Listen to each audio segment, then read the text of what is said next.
வணக்கம் டிஎன்பிஎஸ்சி தேர்வர்களே. இது KR TNPSC. இன்றைக்கி முகலாய பேரரசு பாடத்திலிருந்து ஒரு 80 கொஸ்டின்ஸ் பார்க்க போகிறோம். ஃபஸ்ட்டு கொஸ்டின் பார்க்கலாம். நம்பர் 1, முகலாயர் ஆட்சி நடைபெற்ற காலம் 1526 1707 வரை உள்ள ஆண்டுகள். கிட்டத்தட்ட 200 ஆண்டுகள் வரைக்கும் அவங்க ஆட்சி செஞ்சுருக்காங்க. இதுக்கு அடுத்து தான் ஆங்கிலேயர்கள் வருவாங்க. நம்ம இந்த ஆட்சியிலேயும் ஆங்கிலேயர்கள் கொஞ்சம் விற்பனை செய்கிறதுக்காக உள்ள அனுமதி கேட்டு வருவாங்க. நம்பர் 2, முதலில் முகலாய பேரரசை நிறுவியவர் ஜாகிருதீன் முகமது பாபர். சரிங்களா? அவர் நம்ம இந்தியா நாட்டுக்காரரே கிடையாது. அங்கிட்டிருந்து வருவார், தைமூர்லேருந்து அந்த வழியிலேருந்து வருவார். அவர் இங்கே முகலாய பேரரசை நிறுவியிருக்கார். பாபர் பிறந்த ஆண்டு 1483 பிப்ரவரி 14. பாபர் பிறந்த ஆண்டு 1483 பிப்ரவரி 14. நம்பர் 4, பாபர் அரசர் ஆனபோது அவரின் வயது 12. பாபர் அரசர் ஆனபோது அவரின் வயது 12. நம்பர் 5, தௌலத் கான் லோடியின் மகன் திலாவர் கான். தௌலத் கான் லோடியின் மகன் திலாவர் கான். அடுத்து நம்பர் 6 பார்க்க போகிறோம். இதில் பெயர்களும் அதன் அர்த்தங்களும் இது ஒரு கன்ஃபியூஷன் கொடுக்கக்கூடியது. இது உள்ள நிறையா பேர் வருவாங்க. அவங்க அவங்கவுங்களுக்குன்னு ஒரு பேர் வச்சு அந்த பேருக்கு உரிய அர்த்தமும் இருக்கும். அதை நம்ம மொத்தமாக பார்த்துட்டோம் அப்படின்னா உங்களுக்கு குழப்பம் வராது. ஜாகிருதீன் முகமது நம்ம பாபருடைய பேர்.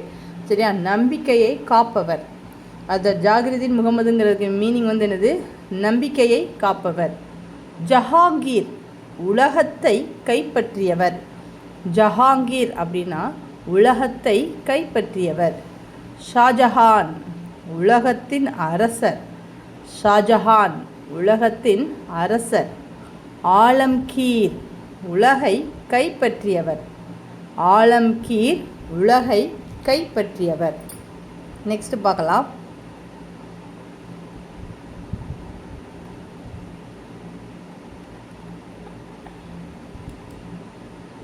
நம்பர் 7, இந்தியாவின் மீது படையெடுக்க வருமாறு அழைத்தவர்கள். பாபரை இந்தியாவின் மீது படையெடுக்குமாறு அழைத்தவர்கள் யாருன்னா திலாவர் கான், ஆலம் கான். இவங்க 2 பேர் தான் அவங்க நினைச்சிருக்காங்க, நீங்கள் இந்தியா மீது போர் தொடுங்க அப்படின்னு சொல்லி அவங்களுக்கு போய் சொல்லியிருப்பாங்க. ஆனால் அவங்க கூடவே அவர் போர் புரிஞ்சிருப்பார். சரிங்களா? நம்பர் 8, பொறுத்துகளை பாருங்கள்.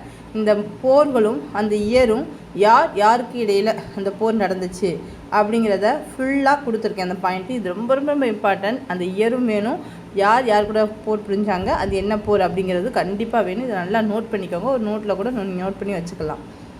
ஃபஸ்ட்டு பாருங்கள். முதலாம் பானிபட் போர் 1526 ஏப்ரல் 21 பாபருக்கும் இப்ராஹிம் லோடிக்கும் நடக்கும். முதலாம் பானிபட் போர் 1526 நடக்குது. பாபருக்கும் இப்ராஹிம் லோடிக்கும். நெக்ஸ்ட்டு கான்வா போர் 1527. ஸோ ஃபஸ்ட்டு போர் 1526. நெக்ஸ்ட் இயரே கான்வா போர். அப்போ நம்ம ஸ்டெப் பை ஸ்டெப்பாக ஞாபகம் வச்சுக்கலாம். முதலாம் பானிபட் போர், கான்வா போர், சந்தரி போர், கோக்ரா போர். ஏன்னா இந்த 4மே பாபர் கூட தான் நடக்கும். சரியா? பாபர் ஒவ்வொருத்தர் கூடயா போர் புரிவார்.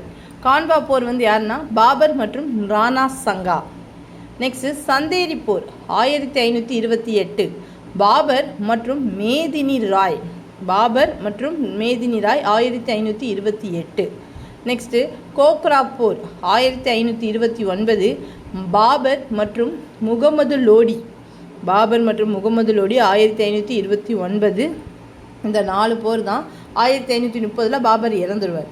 அவருக்கு அவருடைய பையன் ஹுமாயூன் வருவாங்க. சவுசா போர் அவங்க கரெக்டாக 1530 39 வரைக்கும் இருப்பாங்க. அப்போ ஷெர்ஷா போர் புரிவாங்க ஹுமாயூனோட. சவுசா போர் 1539 ஹுமாயூன் மற்றும் ஷெர்ஷா. இதில் ஷெர்ஷா தான் ஜெயிப்பாங்க. ஹுமாயூன் தோற்று ஓடிடுவாங்க. கன்னோசி போர் 1540 ஹுமாயூன் மற்றும் ஷெர்ஷா. சரிங்களா? அடுத்து இரண்டாம் பானிபட் போர் 1556 அக்பர் மற்றும் ஷெமு. அப்போ முதலாம் பானிபட் போர் பாபருக்கும் இப்ராஹிம் லோடிக்கும். இரண்டாம் பானிபட் போர் அக்பருக்கும் ஷெமுவுக்கும் 1556. 30 வருஷம் கேப் இருக்குது. சரிங்களா? இங்கே 26, இங்கே 56. ஹால்டிகாட் போர் 1576 அக்பர் மற்றும் ராணா பிரதாப். ஹால்டிகாட் போர் அக்பர் மற்றும் ராணா பிரதாப் 1576. அகைன் ரீட் பண்ணுறேன். முதலாம் பானிபட் போர் 1526 ஏப்ரல் 21 பாபர் மற்றும் இப்ராஹிம் லோடி. கான்வா போர் 1527 பாபர் மற்றும் ராணா சங்கா. சந்தேரி போர் 1528 பாபர் மற்றும் மேதினி ராய். கோக்கரா போர் 1529 பாபர் மற்றும் முகமது லோடி.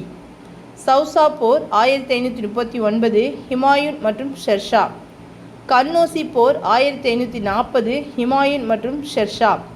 இரண்டாம் பானிபட் போர் 1556 அக்பர் மற்றும் ஷெமு. ஹால்டிகாட் போர் 1576 அக்பர் மற்றும் ராணா பிரதாப்.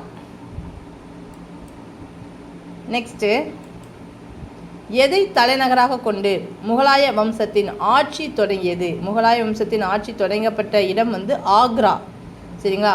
நெக்ஸ்ட்டு நம்பர் 10, பாபர் புலமை பெற்ற மொழிகள். அவர் எந்தெந்த மொழிகளில் புலமை பெற்றிருக்காரு அப்படின்னா துருக்கி, பாரசீகம். பாபரின் சுயசரிதையின் பெயர் துசுக்-இ பாபரி. சரியா? நம்பர் 11, பாபரின் சுயசரிதையின் பெயர் துசுக்-இ பாபரி. பாபரின் மூத்த மகன் ஹிமாயூன். அந்த ஹிமாயூன் தான் ஷெர்ஷா கூட போர் புரிவாங்க. நெக்ஸ்ட்டு, ஹிமாயூனோட சகோதரர்கள் கம்ரான், கிண்டல், அஸ்காரி. கம்ரான், கிண்டல், அஸ்காரி ஹிமாயூனோட சகோதரர்கள். நம்பர் 14, பாபரின் ஆட்சி காலம் 1526 to 1530. பாபரின் ஆட்சி காலம் 1526 to 1530. நம்பர் 15, யாருடைய உதவியால் 1555 டெல்லியை மீண்டும் ஹிமாயூன் கைப்பற்றினார்? பாரசீக அரசர் சபாவிக் வம்சத்தை சேர்ந்த சா தாமஸ். அவங்க உதவியோடு என்ன செய்ய போர் புரிஞ்சு என்ன செய்வாங்க, ஹிமாயூன் தோல்வியற்றதுனால அங்கே ஈரானுக்கு தப்பிச்சு ஓடிடுவார். அங்கே இருக்கிற பாரசீக அரசர் சபாவிக் வம்சத்தை சேர்ந்த சா தாமஸ் உதவியுடன் மீண்டும் டெல்லியை 1555 கைப்பற்றுவார். ஓகே, நெக்ஸ்ட்டு, கன்னூசி போருக்கு பிறகு ஹிமாயூன் எங்கு தப்பி ஓடினார்? ஈரான். கன்னூசி போருக்கு பிறகு ஹிமாயூன் எங்கு தப்பி ஓடினார்? ஈரான். ஹிமாயூன் நூலக படிக்கட்டுகளில் இடறி விழுந்து இறந்த ஆண்டு 1556. ஹிமாயூன் நூலக படிக்கட்டுகளில் இடறி விழுந்து இறந்த ஆண்டு 1556. 18, சூர் வம்ச ஆட்சியை தொடங்கியவர் யார்? எங்கு தொடங்கினார்? ஷெர்ஷா தான் சூர் வம்ச ஆட்சியை தொடங்கியிருப்பார். அது எங்கே தொடங்கியிருக்காருன்னா ஆக்ராவில் தான். ஹிமாயூனோட ஆட்சி காலம் 1530 40 வரைக்கும். நெக்ஸ்ட்டு 1555 56 வரைக்கும். நெக்ஸ்ட்டு, ஷெர்ஷாவின் ஆட்சி காலம் 1540 to 45. இந்த 40 தான் என்ன செஞ்சுருப்பாங்க, ஹிமாயூன்ட்டு போர் புரிஞ்சு வாங்கியிருப்பாங்க. அவர் ஒரு 5 வருஷம் ஆட்சி புரிஞ்சிருப்பார். ஷெர்ஷாவின் தந்தையின் பெயர் ஹசன் சூரி. ஷெர்ஷாவின் தந்தையின் பெயர் ஹசன் சூரி. நெக்ஸ்ட்டு, இதுக்கப்புறம் தான் என்ன வராரு, யார்? ஹிமாயூனுக்கு அப்புறம் தான் யார் வராரு? அக்பர் வராரு. அக்பரின் ஆட்சி காலம் 1556 to 1605. சரியா? கரெக்டாக 50 வருஷம் ஒர்க் பண்ணியிருப்பார். நல்லா ஆட்சி புரிஞ்சிருப்பார். நம்பர் 23, அக்பர் அரசர் ஆனபோது அவரின் வயது 14. இதே இது பாபருக்கு வயது 12 அரசர் ஆனபோது. அப்போ ரெண்டும் கன்ஃபியூஸ் ஆகக்கூடாது. பாபர் 12, அக்பர் 14. அக்பர் அரசர் ஆனபோது வயது 14. அக்பரின் பாதுகாவலர் பைராம் கான். அக்பரின் பாதுகாவலர் பைராம் கான். நெக்ஸ்ட்டு 25, மேவார் அரசரான ராணா உதய் சிங்கை அக்பர் சித்தூரின் தோற்கடித்த ஆண்டு. மேவார் அரசரான ராணா உதய் சிங்கை அக்பர் சித்தூரில் தோற்கடித்திருப்பார். அதோட ஆண்டு 1568. மேவார் அரசரான ராணா உதய் சிங்கை அக்பர் ராம்தம்பூரில் தோற்கடித்த ஆண்டு 1569. ஒரே அரசர் தான். ஃபஸ்ட்டு சித்தூரில் தோற்கடிச்சிருப்பாங்க, அடுத்து ராம்தம்பூரில் தோற்கடிச்சிருப்பாங்க ஒவ்வொரு வருஷமும். அக்பர் இறந்த ஆண்டு 1605. அக்பர் இறந்த ஆண்டு 1605. 28, அக்பரின் கல்லறை எங்கு உள்ளது? சிக்கந்தரா. அக்பரின் கல்லறை எங்கு உள்ளது? சிக்கந்தரா. நம்பர் 29, இந்து யாத்திரிகளின் மீது விதிக்கப்பட்டிருந்த வரிகளையும் ஜிஸ்யா வரியையும் நீக்கியவர் அக்பர். இந்து யாத்திரிகளின் மீது விதிக்கப்பட்டிருந்த வரிகளையும் ஜிஸ்யா வரியையும் நீக்கியவர் அக்பர். 30 அக்பரால் கட்டப்பட்ட அனைத்து மதங்களின் அறிஞர்கள் ஒன்று கூடி உரையாடிய இபாதத் கானா மண்டபம் எங்கு உள்ளது? பதேபூர் சிக்ரி. அக்பரால் கட்டப்பட்ட அனைத்து மதங்களின் அறிஞர்கள் ஒன்று கூடி உரையாடிய இபாதத் கானா மண்டபம் எங்கு உள்ளது? பதேபூர் சிக்ரி. அக்பர் ஆதரித்த அறிஞர்கள் யார் யார்? அபுல் பாசல், அப்துல் பைசி, அப்துல் ரஹீம், கானி கான். இந்த கானி கான்கிறவர் அக்பரை பாதுகாவலர் பைராம் கான் இருக்கார்ல, அவருடைய பையன் தான் இந்த கானி கான். சரிங்களா? அக்பர் ஆதரித்த அறிஞர்கள் அபுல் பாசல், அப்துல் பைசி, அப்துல் ரஹீம், கானி கான். அக்பர் அவையை அலங்கரித்த இசை மேதை தான்சன். 32 அக்பர் அவையை அலங்கரித்த இசை மேதை தான்சன். 33 அக்பர் அவையை அலங்கரித்த ஓவியர் தஷ்வந்த். அக்பர் அவையை அலங்கரித்த ஓவியர் தஷ்வந்த். அக்பரின் மகன் யார்? ஜஹாங்கீர். 34 அக்பரின் மகன் யார்? ஜஹாங்கீர். 35 ஜஹாங்கீரின் ஆட்சி காலம் 1605 1627 வரைக்கும். சரிங்களா? ஜஹாங்கீரோட ஆட்சி காலம் 1605 1627 வரைக்கும். ஜஹாங்கீரோட இயற்பெயர் சலீம். ஜஹாங்கீரோட மகன் பெயர் குஸ்ரு. இந்த பேரெல்லாம் நமக்கு ஞாபகம் வச்சுக்கிட்டோம்னா நமக்கு மேட்ச் ஷீட் கொடுக்கும்போது கொஞ்சம் ஈஸியாக இருக்கும். 36 ஜஹாங்கீரோட இயற்பெயர் சலீம். 37 ஜஹாங்கீரோட மகன் பெயர் குஸ்ரு. நம்ம ஏற்கனவே பார்த்தோம் ஜஹாங்கீரோட பொருள் அப்படி என்னென்னா உலகத்தை கைப்பற்றியவர். நம்ம ஏற்கனவே ஃபஸ்ட்டு பொறுத்துக்களை பார்த்துருப்போம். நெக்ஸ்ட்டு 38 ஜஹாங்கீர் தூக்கிலிட்ட சீக்கிய குரு யார்? குரு அர்ஜுன் சிங். 38 ஜஹாங்கீர் தூக்கிலிட்ட சீக்கிய குரு யார்? குரு அர்ஜுன் சிங். 39 ஜஹாங்கீர் அரண்மனைக்கு வந்த இங்கிலாந்து அரசர் முதலாம் ஜேம்ஸின் பிரதிநிதி யார்? Thomas row.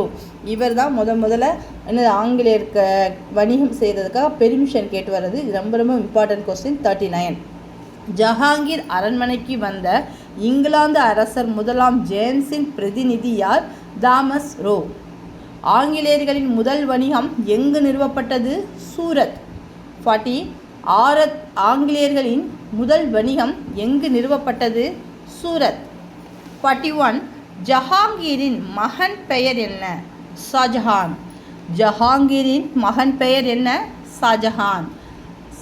42 ஷாஜஹானின் ஆட்சி காலம் 1627 to 1658.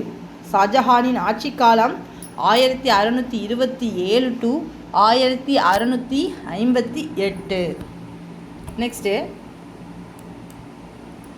ஷாஜஹானின் இயற்பெயர் குர்ரம். ஷாஜஹானின் இயற்பெயர் குர்ரம். 44 சிவாஜியின் தந்தை பெயர் ஷாஜி பான்ஸ்லே. சிவாஜியின் தந்தை பெயர் ஷாஜி பான்ஸ்லே. 45 முகலாயர்களின் புகழ் உச்சத்தை எட்டிய காலம் யாருடையது அப்படின்னு பார்த்தோம்னா ஷாஜஹான் காலத்தில் தான். 45 முகலாயர்களின் புகழ் உச்சத்தை எட்டிய காலம் யாருடையது? ஷாஜஹான். ஷாஜஹான் இறந்த ஆண்டு 1658.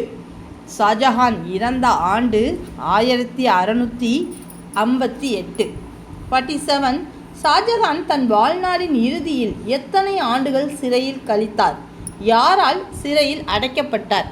8 ஆண்டுகள் லாஸ்ட் அவர் லாஸ்ட்டில் 8 ஆண்டுகள் சிறையில் இருந்திருப்பார் தன் மகன் அவுரங்கசீப்பால். சரிங்களா? 48 ஷாஜஹானின் மகன்களின் பெயர்கள் தாரா, சுஜா, முராத், அவுரங்கசீப். ஷாஜஹானின் மகன்களின் பெயர்கள் தாரா, சுஜா, முராத், அவுரங்கசீப். இந்த அவுரங்கசீப் தான் இந்த முகலாய பேரரசர்களே ரொம்ப ரஃப்பான ஆள். சரிங்களா? ஒரு அடாவடியான ஆள். இவர் ரொம்ப வருஷம் ஆட்சி செஞ்சிருப்பார். பார்க்கலாம். 49 முகலாய மன்னர்களின் கடைசி மாமன்னர் யாருன்னா அவுரங்கசீப். சரியா? அவுரங்கசீப் தனக்கு தானே சூட்டி கொண்ட பட்டத்தின் பெயர் ஆலம்கீர். அவுரங்கசீப் தனக்கு தானே சூட்டி கொண்ட பட்டத்தின் பெயர் ஆலம்கீர். இந்த ஆலம்கீருங்கிறதுக்கு பொருள் என்னன்னு பார்த்தோம், உலகை கைப்பற்றியவர். ஜஹாங்கீர் உலகத்தை, அந்த ஒரு வேர்டு மாறும். 50 வந்து என்னது, அவுரங்கசீப் தனக்குத்தானே சூட்டி கொண்ட பட்டத்தின் பெயர் Alamgir. Next number 8, page number 51. Aurangzeb ஆட்சி காலம் 1658 1707 வரைக்கும் இங்கே என்ன சொல்கிறாங்க, ஆட்சி புரிஞ்சிருக்காரு. அவர் என்னென்னலாம் செஞ்சுருக்காருன்னு பாருங்கள். இந்துக்களின் மீது மீண்டும் ஜிஸ்யா வரியை விதித்தவர், நம்ம வந்து ஜிஸ்யா வரியை எடுத்தவர், நீக்கியவர் யார், அக்பர் பார்த்தோம். அதை மறுபடியும் விதிச்சிருக்கவர் வந்து அவுரங்கசீப். இந்துக்களின் மீது மீண்டும் ஜிஸ்யா வரியை விதித்தவர் அவுரங்கசீப். 53. பண்டேலர்கள், சீக்கியர்கள், சாட்டுக்கள், சட்னாமியர்கள் ஆகியோர்களின் கலகங்களை அடக்கியவர்கள் யார், அவுரங்கசீப். பண்டேலர்கள், சீக்கியர்கள், சாட்டுக்கள், சட்னாமியர்கள் ஆகியோர்களின் கலகங்களை அடக்கியவர் அவுரங்கசீப். 54. சிவாஜியின் மகன் சாம்பாஜி. சிவாஜியின் மகன் சாம்பாஜி. 55. சாம்பாஜியை கைது செய்து சித்திரவதை செய்தவர் அவுரங்கசீப். சாம்பாஜியை கைது செய்து சித்திரவதை செய்தவர் அவுரங்கசீப். 56. பிரெஞ்சுக்காரர்களின் முதன்மை வணிக மையம் நிறுவப்பட்ட இடம் பாண்டிச்சேரி. ஆங்கிலேயர்களுக்கு முதல் வணிக மையம் சூரத். பிரெஞ்சுக்காரர்களின் முதன்மை வணிக மையம் பாண்டிச்சேரி. 57. முகலாய ஆட்சி காலத்தில் அதிகாரிகளின் பெயர்களும் பதவிகளும். இது வந்து ரொம்ப ரொம்ப இம்பார்ட்டன்ட். எல்லாரோட ஆட்சி காலத்துலேயும் அந்த அதிகாரிகளுக்கு பெயர் வரும். நம்ம இதுக்கு முன்னாடி குப்தர்கள் பார்த்தோம், அடுத்து இப்போ முகலாயர்கள் பார்க்குறோம். இதில் உள்ள பெயர்கள்லாம் கொஞ்சம் தெரிஞ்சுக்கலாம். பிரதம மந்திரிய வக்கீல் என அழைக்கப்பட்டார். பிரதம மந்திரி வக்கீல் என அழைக்கப்பட்டார். செலவு மற்றும் வருவாய்த்துறை அமைச்சர்கள் பஜீர் அல்லது திவான் என அழைக்கப்பட்டனர். செலவு மற்றும் வருவாய்த்துறை அமைச்சர்கள் பஜீர் அல்லது திவான் என அழைக்கப்பட்டனர். இராணுவத்துறை அமைச்சர் மீர் பாக்சி என அழைக்கப்பட்டார். இராணுவத்துறை அமைச்சர் மீர் பாக்சி என அழைக்கப்பட்டார். அரண்மனை நிர்வாகத்தை கவனிப்பவர் மீர் ஜமான் என்று அழைக்கப்பட்டார். அரண்மனை நிர்வாகத்தை கவனிப்பவர் மீர் ஜமான் என அழைக்கப்பட்டார்.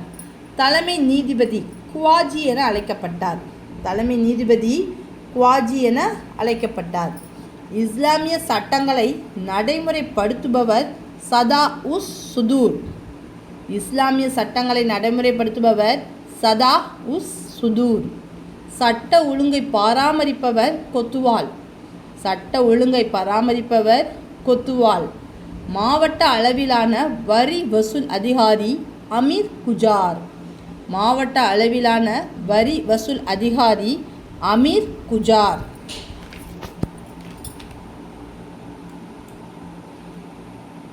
நெக்ஸ்ட்டு 58. பேரரசு எவ்வாறாக பிரிக்கப்பட்டு இருந்தது, சுபா. பேரரசு எவ்வாறாக பிரிக்கப்பட்டிருந்தது, சுபா. 59. சுபா எந்த அதிகாரியின் கீழ் கட்டுப்பாட்டில் இருந்தது, சுபேதார். சரியா, பேரரசை வந்து நம்ம மாநிலங்களாக பிரிக்காமல் அது மாதிரி சுபாவாக பிரிச்சிருக்காங்க. அது ஆட்சி செஞ்ச அதிகாரியின் பேர் சுபேதார். நம்பர் 60. சுபா பல சர்க்கார்களாகவும் சர்க்கார் பல பர்கானாக்களாகவும் பிரிக்கப்படுகிறது. சுபா பல சர்க்கார்களாகவும் சர்க்கார் பல பர்கானாக்களாகவும் பிரிக்கப்படுகிறது. நம்பர் 61. பல கிராமங்களை உள்ளடக்கியது பர்கானா, அதாவது மாவட்டங்கிறத வந்து அங்கே பர்கானா அப்படின்னு சொல்கிறாங்க. நெக்ஸ்ட்டு 62. யார் மன்சப்தாரி முறையை அறிமுகப்படுத்தியது, ஜஹாங்கீர். 62. யார் மன்சப்தாரி முறையை அறிமுகப்படுத்தியது, ஜஹாங்கீர். 63. மன்சப்தார் எந்த இரு விஷயங்களை சார்ந்திருந்தன, சாட் சவார். மன்சப்தார் எந்த இரு விஷயங்களை சார்ந்திருந்தன, சாட் சவார். 64. மன்சப்தாரின் தகுதி எதை குறிக்கும், சாட். மன்சப்தாரின் தகுதி எதை குறிக்கும், சாட். 65. மன்சப்தார் பராமரிக்க வேண்டிய குதிரைகள் மற்றும் குதிரை வீரர்களின் எண்ணிக்கை என்பது சவார் ஆகும். நம்பர் 65. மன்சப்தார் பராமரிக்க வேண்டிய குதிரைகள் மற்றும் குதிரை வீரர்களின் எண்ணிக்கை என்பது சவார் ஆகும். நம்பர் 66. ராஜா தோடர்மால் யாருடைய வருவாய்த்துறை அமைச்சர், அக்பர். ராஜா தோடர்மால் யாருடைய வருவாய்த்துறை அமைச்சர், அக்பர். நெக்ஸ்ட்டு 67. 67 தீன் இலாஹி மதத்தை உருவாக்கியவர் அக்பர். தீன் இலாஹி மதத்தை உருவாக்கியவர் அக்பர். 68 சுயயூர்கள் என்பது வரிவிலக்கு அளிக்கப்பட்ட நிலங்கள். சுயயூர்கள் என்பது வரிவிலக்கு அளிக்கப்பட்ட நிலங்கள் ஆகும். 69 இந்தியாவில் பாரசீக கட்டிடக்கலையை அறிமுகப்படுத்திய பெருமைக்கு உரியவர் பாபர். இந்தியாவில் பாரசீக கட்டிடக்கலையை அறிமுகப்படுத்திய பெருமைக்கு உரியவர் பாபர். 70 யமுனா நதிக்கரையில் புராண கிலா என்ற புதிய நகரை தீர்மானித்தவர் ஷெர்ஷா. யமுனா நதிக்கரையில் புராண கிலா என்ற புதிய நகரை தீர்மானித்தவர் ஷெர்ஷா. 71 டெல்லியில் உள்ள ஹுமாயூன் அரண்மனையின் பெயர் தீன் இ பானா. டெல்லியில் உள்ள ஹுமாயூன் அரண்மனையின் பெயர் தீன் இ பானா. 72 ஷெர்ஷாவின் கல்லறை எங்கு உள்ளது? பீகாரில் சாசரம் நகரில். நம்ம அக்பர் சிக்கந்தரா, ஷெர்ஷாவுடைய கல்லறை பீகாரில் இருக்க சாசரம் நகரில் உள்ளது. அடுத்து 73 அக்பரின் கல்லறை ஆக்ராவில் சிக்கந்தரா நகரில் உள்ளது. அக்பரின் கல்லறை ஆக்ராவில் சிக்கந்தரா நகரில் உள்ளது. 74 புலந்தர்வாசாவை கட்டியவர் அக்பர். 74 புலந்தர்வாசாவை கட்டியவர் அக்பர். நெக்ஸ்ட்டு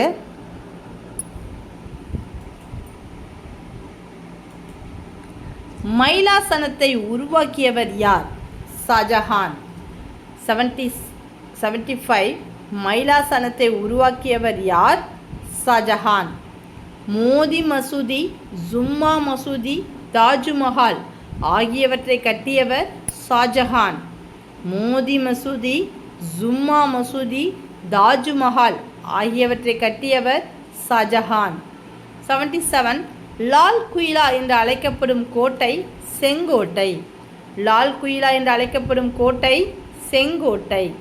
78 அவுரங்கசீப்பின் மகனான ஆஜம் ஷா தன் தாய்க்கு கட்டிய கல்லறை மாடத்தின் பெயர் பிபிகா மக்பாரா.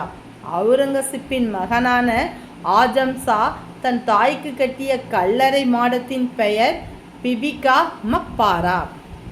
79 ஷாஜஹானின் தலைநகர் ஷாஜகானாபாத். ஷாஜகானின் தலைநகர் ஷாஜகானாபாத். நம்பர் 80 அவுரங்கசீப் எந்த வயதில் எந்த ஆண்டு இறந்தார்? 96 வயதில் 1707 96 வயது வரைக்கும் ஆட்சி புரிஞ்சிருக்கார். 80 அவுரங்கசீப் எந்த வயதில் எந்த ஆண்டு இறந்தார்? 96 வயதில் 1707 இறந்தார். தேங்க்யூங்க. இதுக்கப்புறம் அடுத்தது வரும். Next thank you. இந்த வீடியோ பிடிச்சிச்சுன்னா லைக் பண்ணுங்கள், ஷேர் பண்ணுங்கள், சப்ஸ்கிரைப் பண்ணுங்கள். கமெண்ட் பாக்ஸில் ரெட் கலர் ஹார்ட்டை கமெண்ட் பண்ணி விட்டுருங்க. பாய் மக்களே. வணக்கம் டிஎன்பிஎஸ்சி தேர்வர்களே. இது கேஆர் டிஎன்பிஎஸ்சி.